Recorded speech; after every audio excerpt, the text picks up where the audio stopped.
Assalamualaikum warahmatullahi wabarakatuh. Kembali lagi di channel YouTube saya bersama saya Rifki Alamsah. Pada kesempatan kali ini, saya akan membuat video tentang routing OSPF, baik materi maupun cara mengkonfigurasinya. Untuk materi yang saya bahas di sini terdapat 6 materi yang akan saya bahas. Materi yang pertama adalah routing protokol, yang kedua adalah apa itu OSPF, yang ketiga cara kerja OSPF, yang keempat OSPF router ID, yang kelima OSPF metrik, dan yang terakhir konsep area OSPF. Setelah materi-materi ini telah selesai saya bahas, maka akan dilanjutkan dengan proses mengkonfigurasi OSPF tersebut, baik dalam bentuk single area maupun dalam bentuk multi area. Kita lanjut saja pada materi yang pertama, yaitu routing protokol. Apa itu routing protokol? Routing adalah proses penentuan jalur terbaik untuk menuju suatu network tujuan. Routing juga dapat berarti proses pemindahan paket data dari host pengirim ke host penerima, di mana host pengirim dan host penerima tersebut tidak berada dalam satu jaringan atau tidak berada dalam satu network. Sedangkan protokol ini memiliki pengertian adalah sebuah standar atau sistem aturan. Dari definisi routing dan definisi protokol ini, kita dapat menyimpulkan bahwa routing protokol adalah suatu standar atau sistem yang digunakan dalam proses routing agar sebuah router dapat saling berkomunikasi dengan router lainnya dan dapat saling bertukar informasi.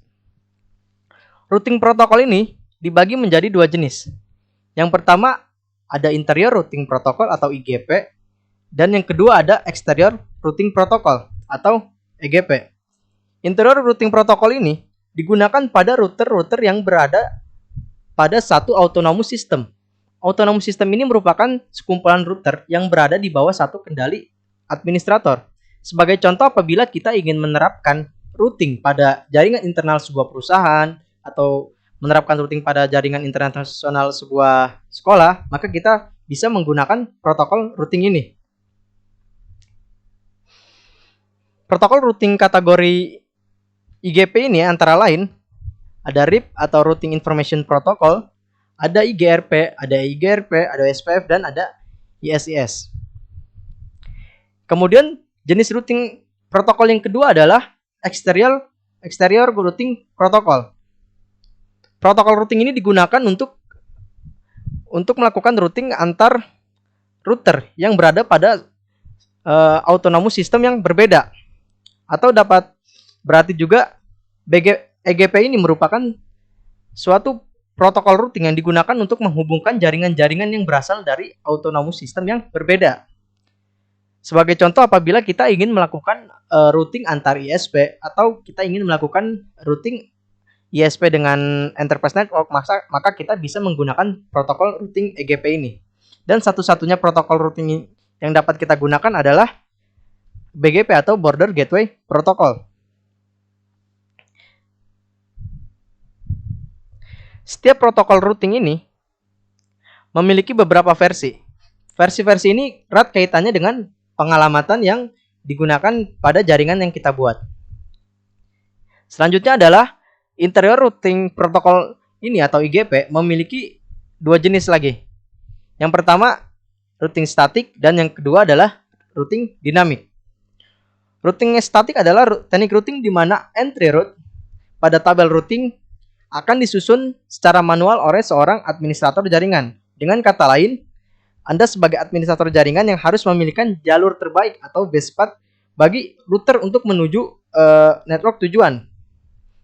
Sebagai contoh, apabila terdapat 10 entry route untuk menuju destination atau menuju network tujuan, maka kita akan menginput entry route tersebut secara manual.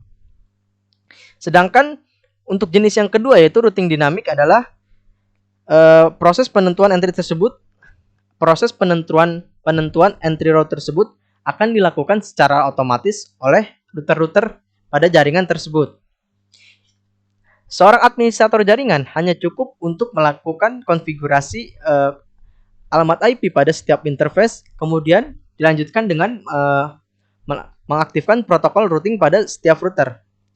Maka router-router tersebut akan secara otomatis membangun tabel routingnya dan dapat secara otomatis juga melakukan routing.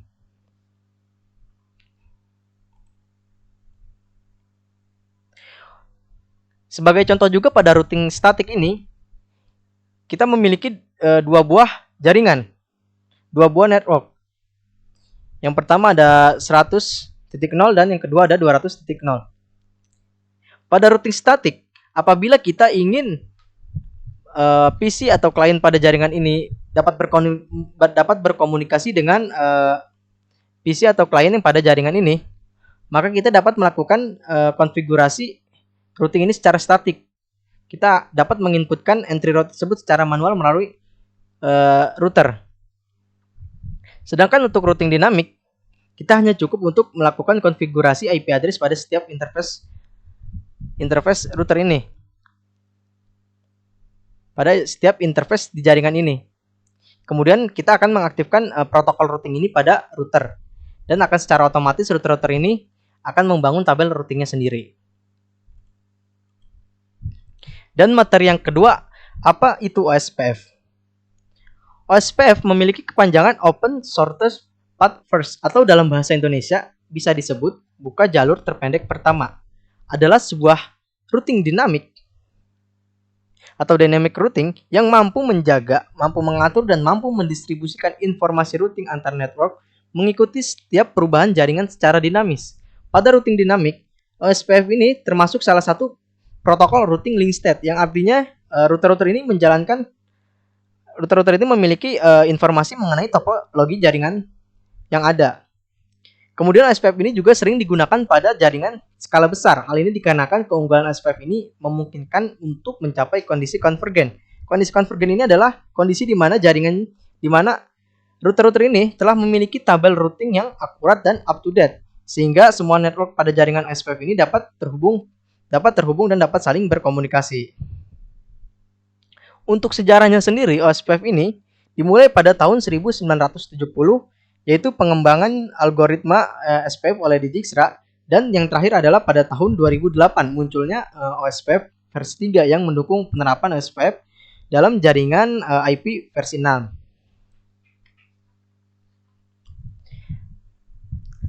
Materi yang selanjutnya, materi tentang cara kerja OSPF. Ini adalah materi yang ketiga yang akan kita bahas. Misalnya di sini kita memiliki beberapa jaringan. Ini jaringan 1, jaringan 2, 3,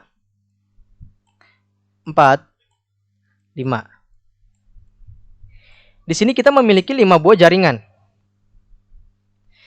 Pada kasus ini kita ingin mengirimkan paket data dari klien yang berada di jaringan 1 ini ke klien yang berada di jaringan 5. Saat kita mengaktifkan OSPF pada sebuah router, maka router tersebut akan berusaha mencapai kondisi agensi. Kondisi agensi ini adalah kondisi di mana 2 atau lebih router bertangga sudah terhubung dan sepakat menjalankan routing OSPF. Jika kondisi ini tidak tercapai, maka router-router tersebut tidak akan bisa melakukan pertukaran informasi routing OSPF. Untuk mencapai kondisi agensi ini, maka setiap router akan mengirimkan yang namanya hello packet ke router tetangganya.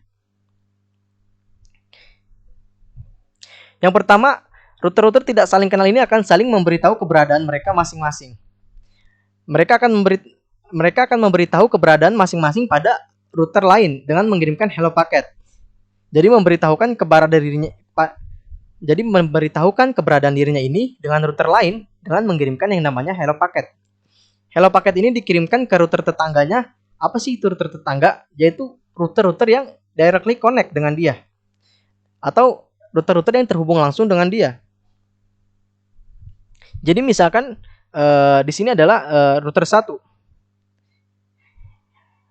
dan ini adalah router 2. Mereka akan directly connect, mereka ini terhubung langsung dengan, maka dia akan mengirimkan hello packet ini secara multicast ke directly connect router. Seperti ini.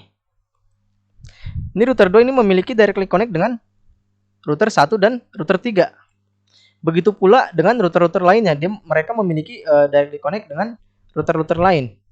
Maka hello packet ini dikirimkan secara multicast ke router-router yang directly connect tersebut. Setiap hello packet ini dicatat sebagai informasi yang dimasukkan ke dalam agensi tabel. Jadi agensi tabel ini adalah tabel yang berisi mengenai tentang siapa sih directly connect router ini. Misalnya pada router 2 dia memiliki directly connect dengan router 1 dan router 3. Ini yang dinamakan dengan agensi tabel. Selanjutnya untuk membuat routing tabel, masing-masing router ini membagikan database description yang berisi informasi rute yang dimiliki tiap router.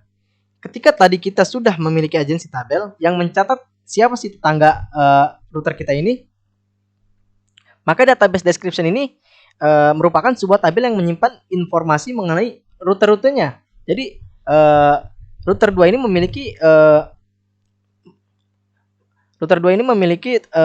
direct connect dengan router 1 dan router 3. Nah, untuk database description ini berisi tentang router-rutenya.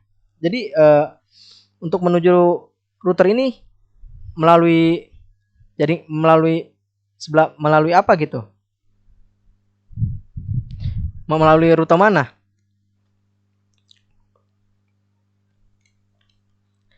Kemudian nanti ketika ada proses pengiriman database description ini, maka antar router akan terupdate sehingga semua informasi mengenai jaringan yang akan digunakan nanti akan tersimpan di database description. Seperti ini. Semisal nanti router 2 ini mengirimkan database description-nya ke router 4. Apa yang terjadi? Router 2 ini memiliki directly connect dengan router 3 dan router 1. Dan apabila database description ini dikirimkan ke router 4, maka akan otomatis juga tersimpan di router 4. Maka informasi mengenai database description ini akan otomatis juga terupdate di router 4. Jadi apabila kita mengirimkan database description ini melalui router 2 ke router 4, maka router 4 ini memiliki directly connect dengan jadi setelah kita mengirimkan database description ke router 4 ini kan memiliki directly connect dengan router 2 dan router 5. Router 4 ini memiliki directly connect dengan router 2 dan router 5. Setelah kita mengirimkan database description dari router 2, maka ini akan otomatis terupdate pada router 4. Jadi dia akan memiliki tambahan, yaitu 3 dan 1. Setelah mencapai kondisi konvergen, yaitu kondisi di mana semua router-router ini di dalamnya sudah memiliki tabel routing yang akurat dan up to date. Jadi semua router ini sudah mendapatkan database description-nya, sudah mendapatkan router-rutenya. Maka untuk proses transmisi bisa langsung digunakan, bisa dapat digunakan. Jadi apabila sudah mencapai kondisi konvergen, misalnya kita akan mengirim paket data ini dari jaringan yang berada di router 1 mengirim ke klien yang berada pada jaringan 5. Maka dia akan melalui router 1, kemudian melalui router 2, kemudian algoritma OSPF ini akan menentukan jalur mana yang terdekat, apakah melalui router 3 ataupun melalui router 4.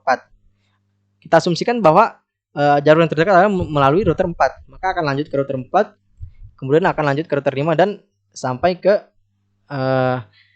PC client. Berikut adalah gambaran tentang cara kerja OSPF ini.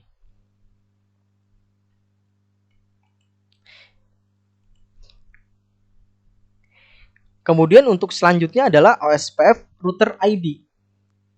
Setiap router yang menjalankan OSPF dalam sebuah network pasti mempunyai sebuah identitas. Identitas ini kita bisa sebut dengan sebutan router ID. Artinya setiap router ini mempunyai router ID yang berbeda. Identitas ini menggunakan format angka 32 bit. Penulisannya sama seperti halnya dengan IP versi 4. Angka ini yang digunakan untuk mengidentifikasi satu router dengan router lainnya. Router ID ini digunakan oleh OSPF untuk proses pemilihan designate router dan backup designate router. Yang mana pengertian designate router dan backup designate router ini akan kita bahas pada video selanjutnya. Pada parameter yang pertama, kita bisa mengatur router ID ini secara manual. Namun jika router ID ini belum diatur, maka OSPF akan menggunakan IP address tertinggi pada interface loopback. Jika ternyata hanya ada satu interface loopback, maka IP address loopback itulah yang akan digunakan sebagai router ID. Namun jika tidak terdapat interface loopback, maka penentuan router ID ini dapat dilakukan berdasarkan dari IP address tertinggi yang berada pada interface aktif router. Kita asumsikan di sini terdapat 3 interface aktif. Maka di sini adalah interface ini adalah yang menjadi router ID karena ini merupakan IP address tertinggi pada interface aktif router. Kemudian pada materi yang selanjutnya, OSPF metric. Ada suatu kondisi di mana sebuah router memiliki lebih dari satu jalur untuk mencapai sebuah network. Sesuai tugas router, maka router akan memilihkan jalan terbaik atau best path untuk menuju suatu network dari beberapa jalur yang ada. Untuk menentukan jalur terbaik dari beberapa jalur yang ada, router ini menggunakan sebuah parameter yang kita sebut dengan metrik. Jadi metrik ini adalah sebuah parameter yang digunakan untuk menentukan jalur terbaik dari beberapa jalur yang ada. Metrik yang ada dalam protokol routing ini diantaranya adalah seperti hop count, bandwidth, load, delay, reliability, dan lain-lain. Setiap router protokol ini memiliki metrik yang berbeda. Sehingga bisa saja sebuah jalur menjadi jalur terbaik untuk suatu routing protokol, namun hanya akan menjadi backup loop di routing protokol lain. Untuk routing OSPF ini menggunakan metrik cost sebagai metrik. Jalur yang memiliki cost terendah akan menjadi jalur terbaik. Cost ini didapatkan dari rumus reference bandwidth dibagi dari interface bandwidth.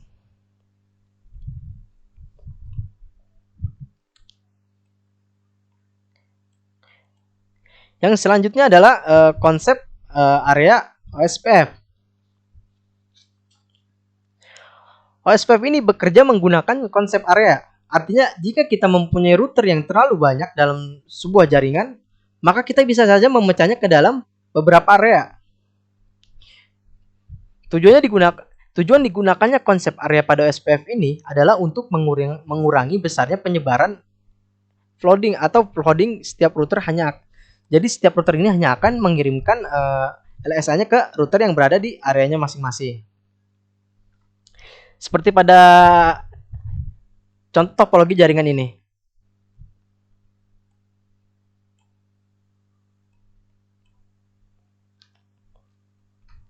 Perhatikan bahwa router satu ini hanya akan mengirimkan LSA ke router yang juga berada di dalam area yang sama, yaitu dia akan mengirim LSA-nya atau link state advertisement-nya ke router yang berada di areanya, yaitu pada router ini dan router ini. Semisal ini adalah router 1, kemudian ini router 2, ini router 3, router 4, dan ini router 5. Jadi router-router ini hanya akan mengirimkan LSA-nya ke router-router yang berada di areanya. Jadi dia tidak akan mengirimkan ke router yang berada di area lain. Begitu pula pada area 1, dia hanya akan mengirimkan LSA-nya ke router yang berada di dalam areanya.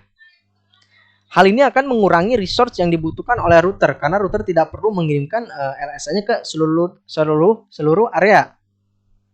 Melainkan hanya cukup mengirimkan LSA-nya ini ke router-router yang berada di area yang sama dengan dirinya. Selain itu juga, hal ini akan menghemat bandwidth yang harus digunakan untuk melakukan pertukaran OSPF paket. Karena suatu area tidak akan menerima flooding atau sebaran LSA dari area lain. Kita bisa bayangkan, jika sebuah area harus menerima LSA dari area lain, tentu jaringan kita akan sibuk.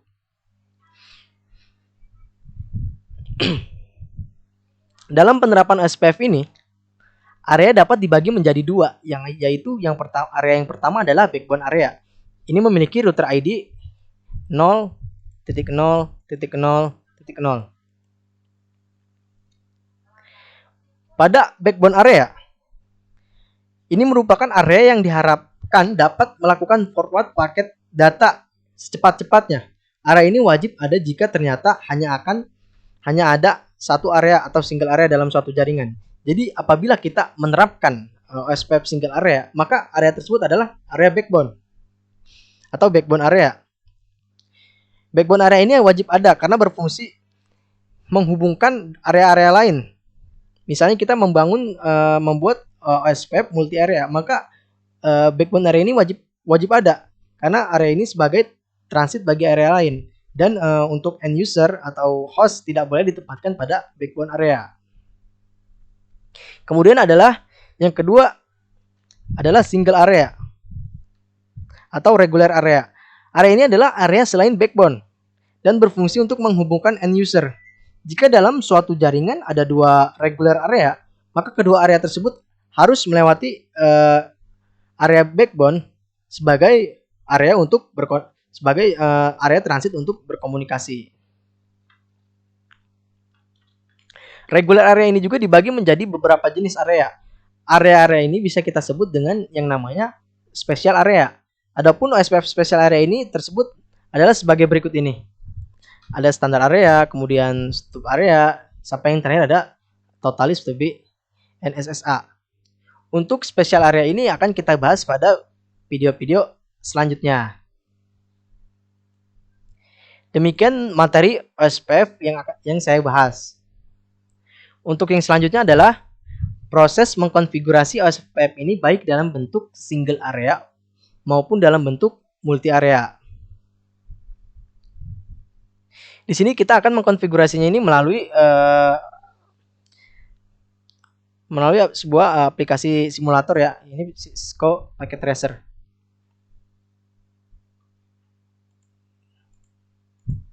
Sini saya akan membuka Cisco.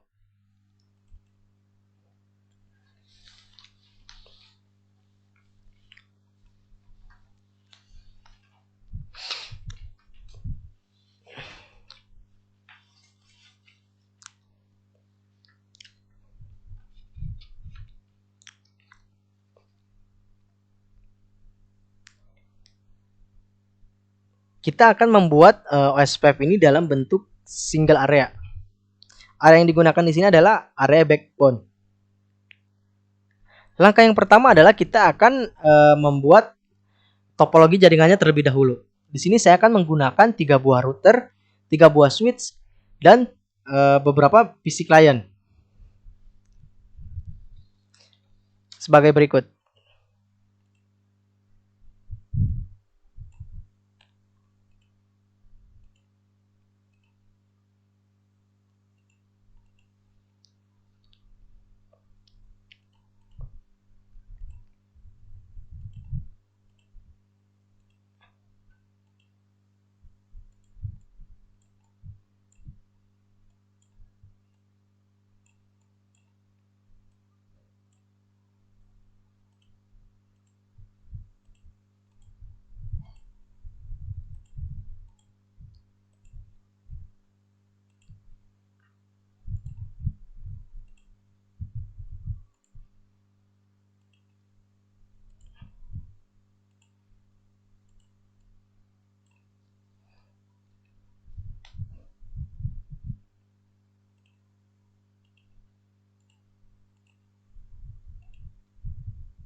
Di sini saya akan membuat topologi jaringan seperti ini. Langkah yang selanjutnya adalah kita akan mengkonfigurasikan pengalamatan atau IP address ini pada setiap interface router dan juga pada interface client. Di sini saya akan memulai mengkonfigurasi IP address ini pada router 1.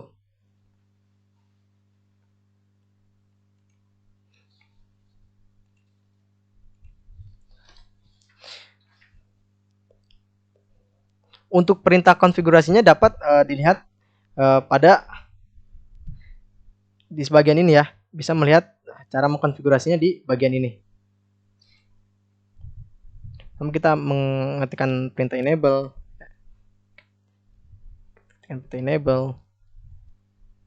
dan konfigurasi terminal.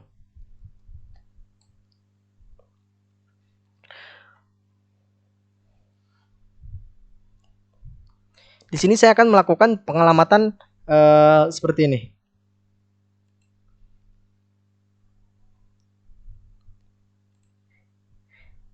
Di sini adalah jaringan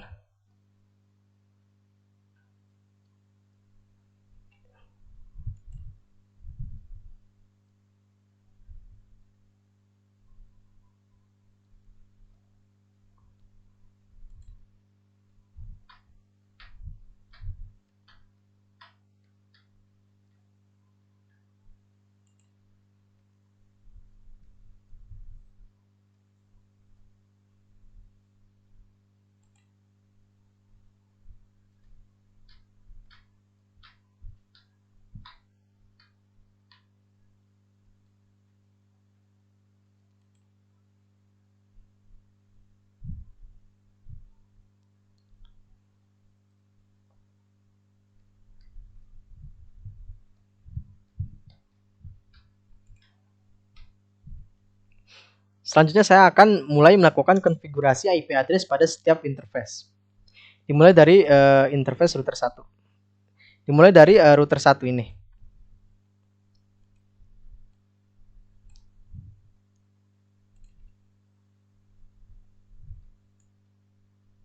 Untuk perintah ataupun sintaksnya bisa dilihat pada bagian ini ya.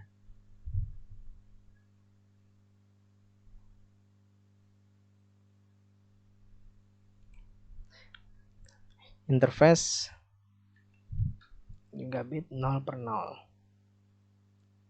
IP address.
Kita sudah melakukan konfigurasi IP address untuk router 1.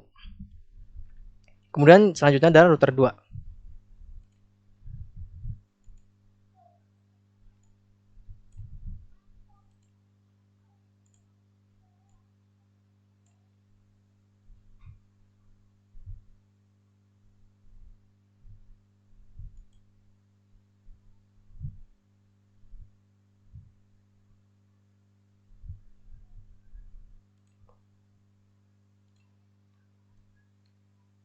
Enable.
Selanjutnya kita akan mengkonfigurasi IP address pada router 3.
Untuk proses konfigurasi IP address pada interface router telah selesai. Selanjutnya kita dapat mengecek agar tidak terdapat kesalahan.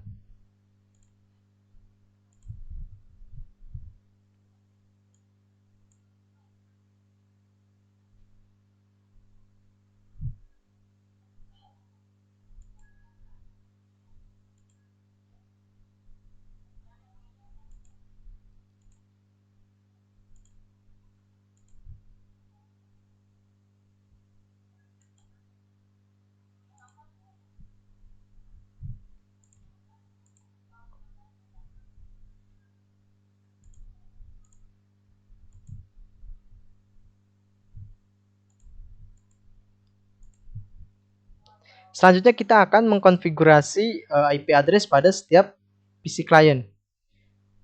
Untuk klien ini kita bisa mengkonfigurasikan IP address ini secara dinamis menggunakan DHCP atau secara statik manual.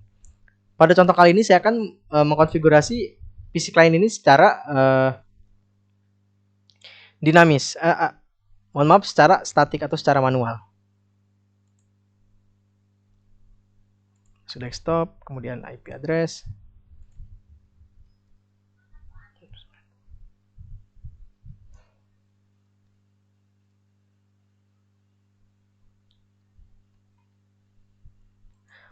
Untuk gateway-nya ini adalah alamat IP dari interface router yang terhubung dengan klien.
kita telah selesai melakukan konfigurasi IP address pada setiap interface, baik pada interface router maupun pada interface PC client.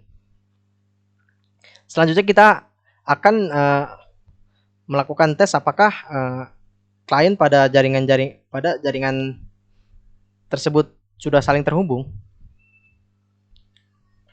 Kita dapat melakukan ping atau dengan menggunakan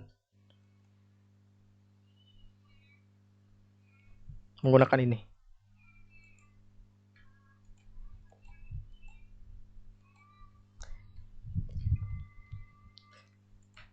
Kemudian dari PC ke router, akses.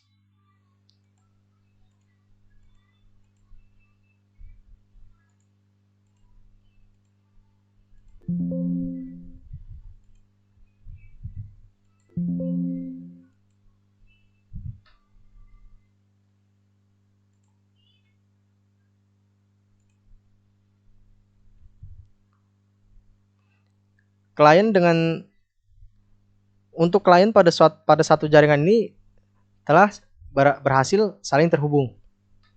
Artinya untuk klien pada satu jaringan ini sudah dapat saling berkomunikasi. Namun belum dapat berkomunikasi dengan klien yang berada pada jaringan yang lain. Maka oleh karena itu kita harus mengkonfigurasikan routing.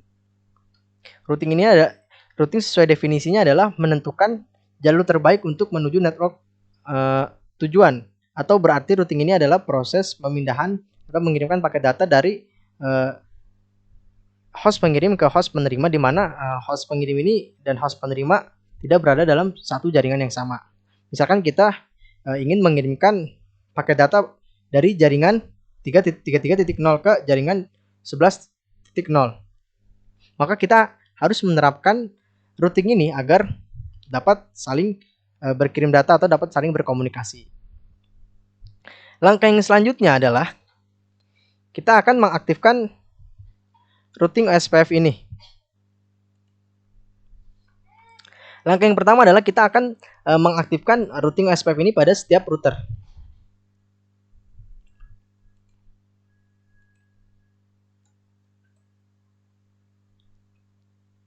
Untuk perintahnya dapat dilihat di sini. Router OSPF. Untuk autonomous system numbernya di sini saya menggunakan 1.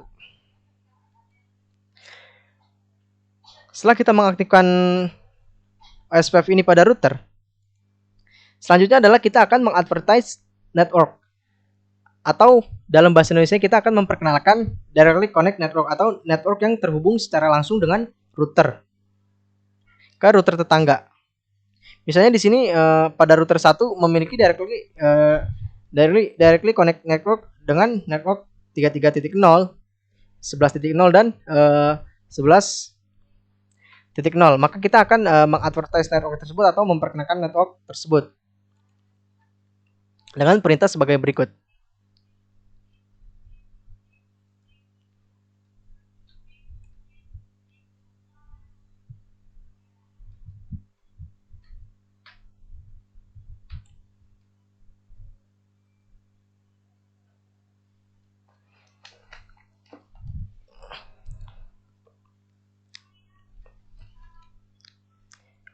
Untuk penulisan subnet mask di sini, kita akan menggunakan yang namanya wildcard mask.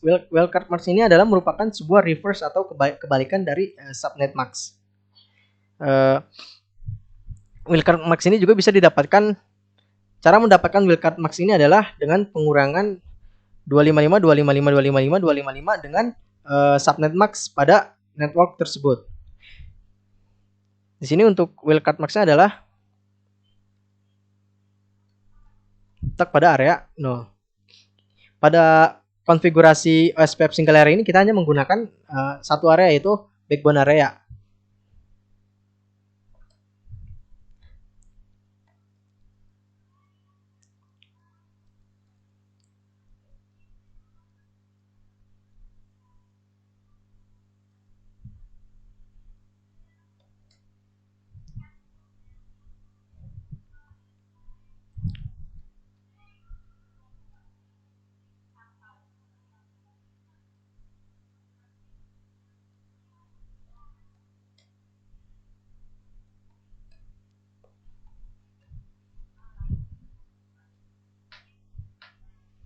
Kita akan memperkenalkan directly connect network ini juga ke router-router lainnya. Jadi router-router lain juga akan memperkenalkan directly connect networknya juga. Di sini kita telah melakukannya pada router 1, kemudian selanjutnya pada router 2. Pertama kita aktifkan SPF-nya terlebih dahulu.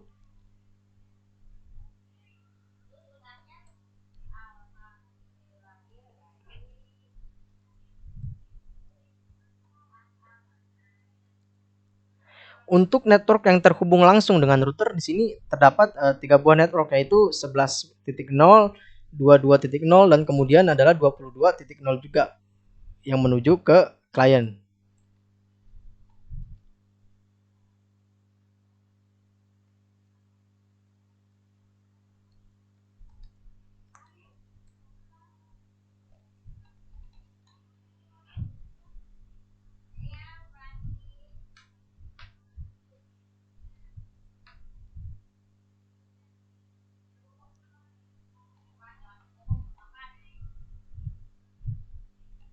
Di sini adalah pemberitahuan bahwa router-router ini telah melakukan yang namanya agensi, yaitu sudah sepakat untuk saling berkomunikasi.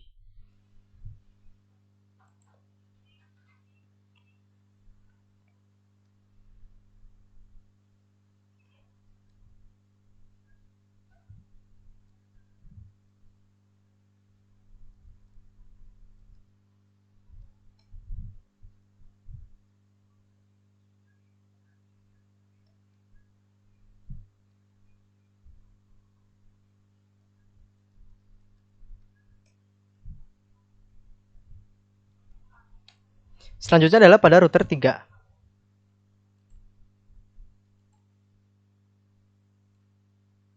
Dia memiliki directly connect network dengan network 33.0, 22.0, dan 33.0 pada interface yang menuju klien.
Sampai pada tahap ini kita telah memperkenalkan directly connect network pada masing-masing router. Seharusnya setelah ini kita sudah dapat mulai proses komunikasi atau pengiriman paket data. Kita dapat mencobanya dengan melakukan ping dari klien yang berada pada jaringan ini ke klien yang berada pada jaringan lain.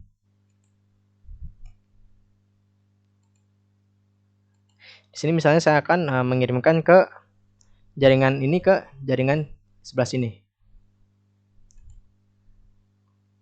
Sukses.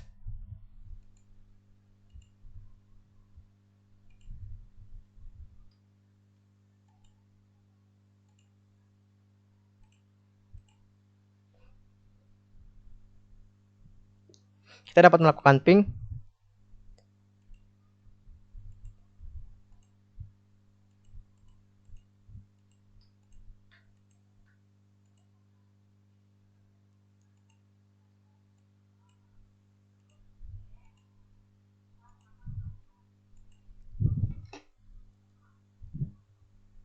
Kita akan melakukan ping ke jaringan 11.2.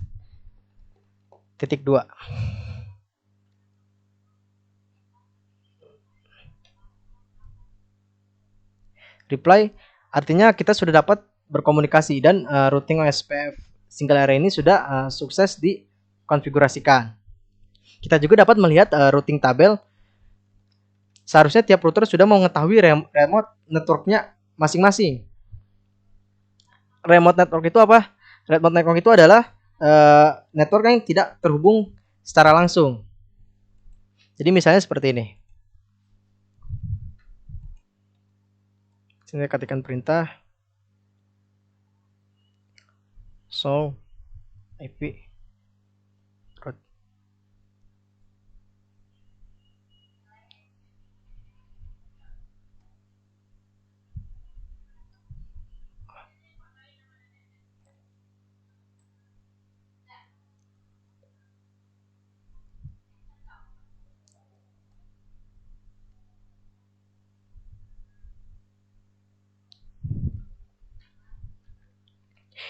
Di sini kita bisa melihat label C. C ini memiliki pengertian ada connected atau directly connect, yaitu yang terhubung langsung. Pada router 0 ini terdapat beberapa network yang terhubung langsung.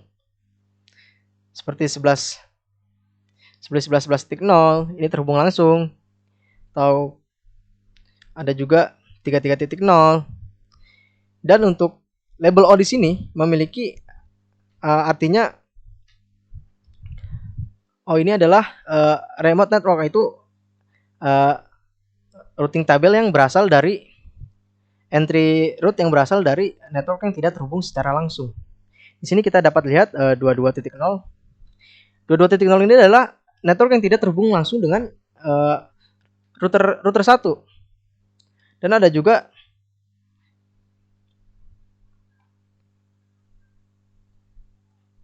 Dan ada juga 192.168.22.0 pada bagian PC client ini. Ini tidak pada jaringan ini tidak terhubung langsung dengan router 1.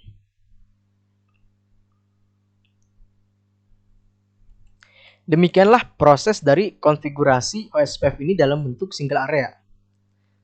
Dari konfigurasi tersebut, seharusnya PC dari network 1 ke network lainnya sudah dapat saling berkomunikasi, dan routing OSPF ini telah selesai dikonfigurasikan. Selanjutnya adalah kita akan membuat konfigurasi OSPF ini dalam bentuk multi area.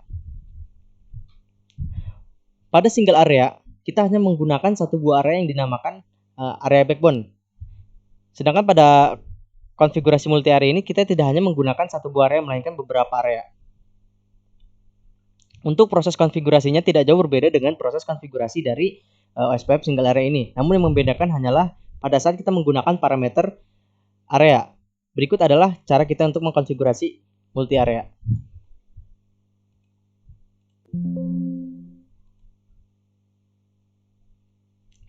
Yang pertama adalah kita akan membuat topologi jaringannya terlebih dahulu.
Setelah kita membuat topologi jaringannya, maka langkah yang selanjutnya adalah kita akan memberikan pengalamatan atau memberikan IP address pada setiap interface jaringan.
Ini adalah area 0,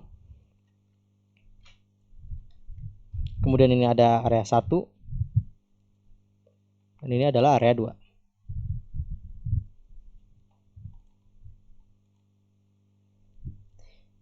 Kita akan mengkonfigurasikan IP address ini pada setiap interface. Dimulai dari router 1.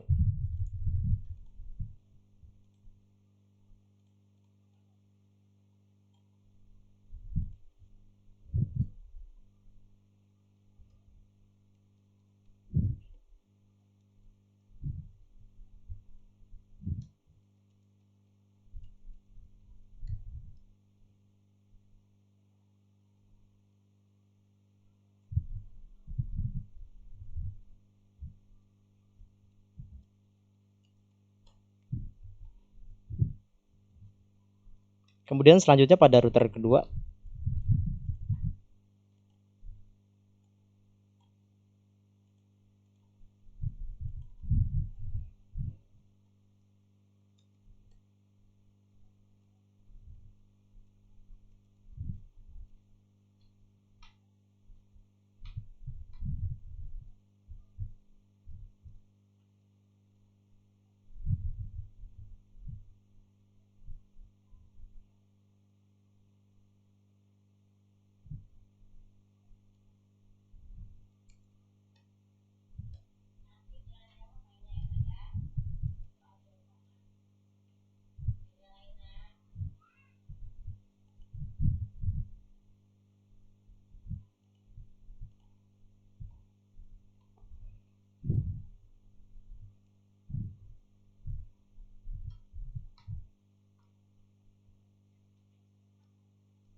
Selanjutnya pada router 3.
Kemudian selanjutnya kita akan mengkonfigurasikan IP address ini pada setiap klien pada setiap network.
Baik, selanjutnya adalah kita akan mencoba berkomunikasi dari klien pada setiap jaringan.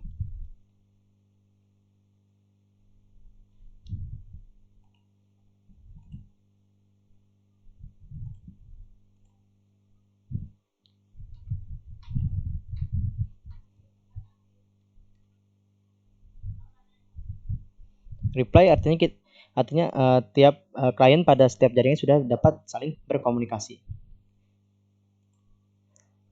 Langkah selanjutnya adalah kita akan melakukan yang namanya mengadvertise network atau memperkenalkan network yang terhubung secara langsung pada setiap router. Perbedaan dari single area adalah pada single area kita hanya menggunakan satu buah area, sedangkan pada multi area ini kita menggunakan beberapa area. Dan pada saat kita mengkonfigurasi saat kita mengkonfigurasi untuk memperkenalkan network yang terhubung langsung, maka perbedaannya di sini adalah pada saat menggunakan parameter area. Kita mulai dari router 1. Router OSPF 1. Network 12.12.12.0. Ini subnetnya kita ganti dengan dengan wildcard area 0.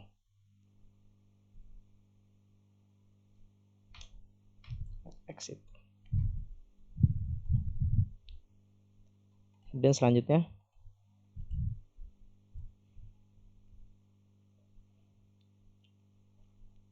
router OSPF 1. Network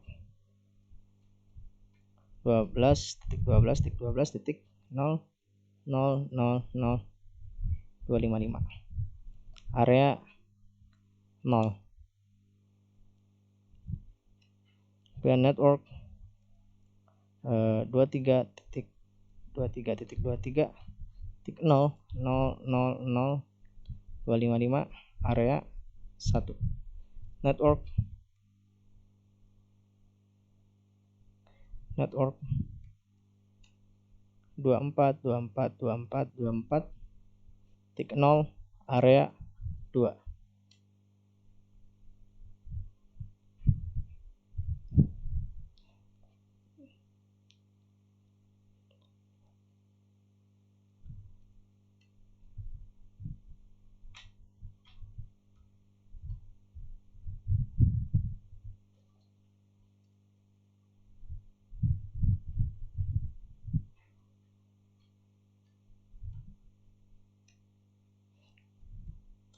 Selanjutnya adalah pada router 3.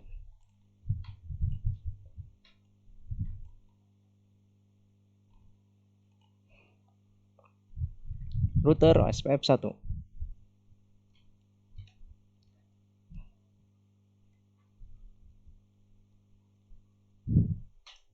Dua tiga 0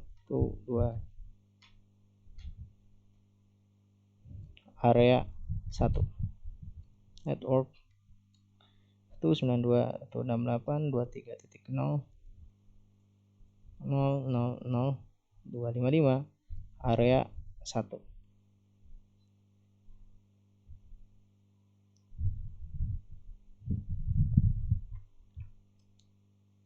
Exit.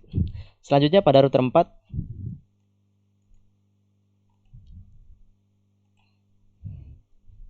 Router OSPF 1.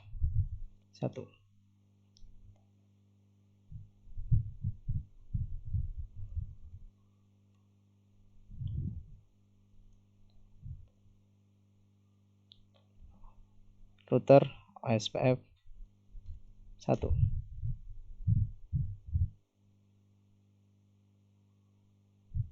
Exit. Router OSPF 1. Network 24.24.24.0 area 2. Network 92.168.24.0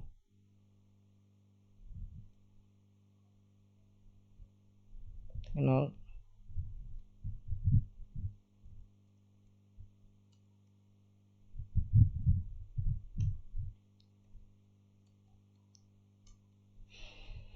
Pada tahap ini seharusnya jaringan pada area 1 dengan area lainnya sudah dapat saling berkomunikasi. Kita dapat melakukan pengujiannya seperti berikut ini.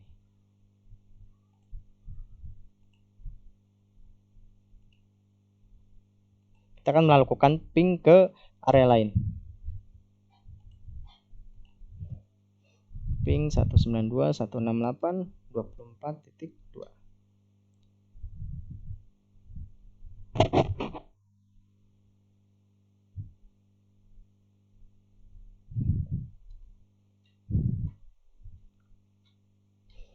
Di sini kita sudah bisa lihat, di sini sudah reply. Atau kita ke PC lainnya.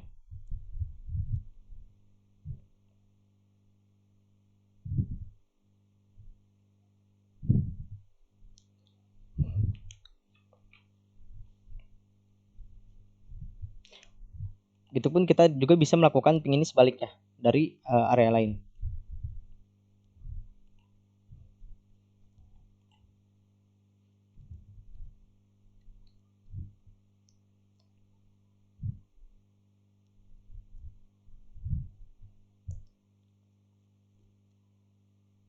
Sudah reply? Artinya konfigurasi routing SPF multi area ini sudah berhasil. Pada area 1 dan area 2 ini sudah dapat berkomunikasi. Selanjutnya juga kita dapat melakukan pengujian dengan melihat tabel routing. So IP route.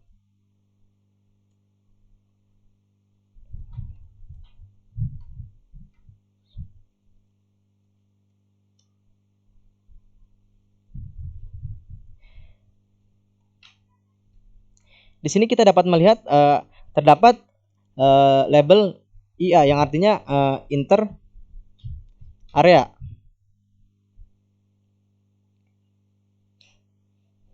IA ini memiliki pengertian SPF inter area. Ini artinya adalah ini merupakan entry route dari SPF yang berasal dari area lain. Kita dapat melihat di sini adalah 12 12 12 yang mana network 12.0 ini merupakan entry route yang berasal dari area 0. Di sini juga terdapat misalnya 24.0 yang mana ini merupakan area yang merupakan entry route yang terdapat pada area 2. Merupakan network yang terdapat pada area 2. Di sini pun ada juga 192.168.24.0 yang mana ini merupakan network dari area 2 juga.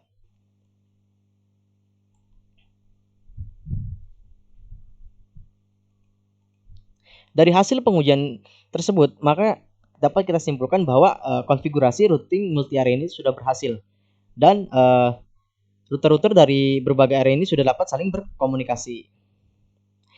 Demikianlah video tentang routing SPF dan bagaimana cara mengkonfigurasinya yang saya buat. Apabila terdapat kesalahan, teman-teman bisa bantu perbaiki di kolom komentar. Demikian, terima kasih. Wassalamualaikum warahmatullahi wabarakatuh.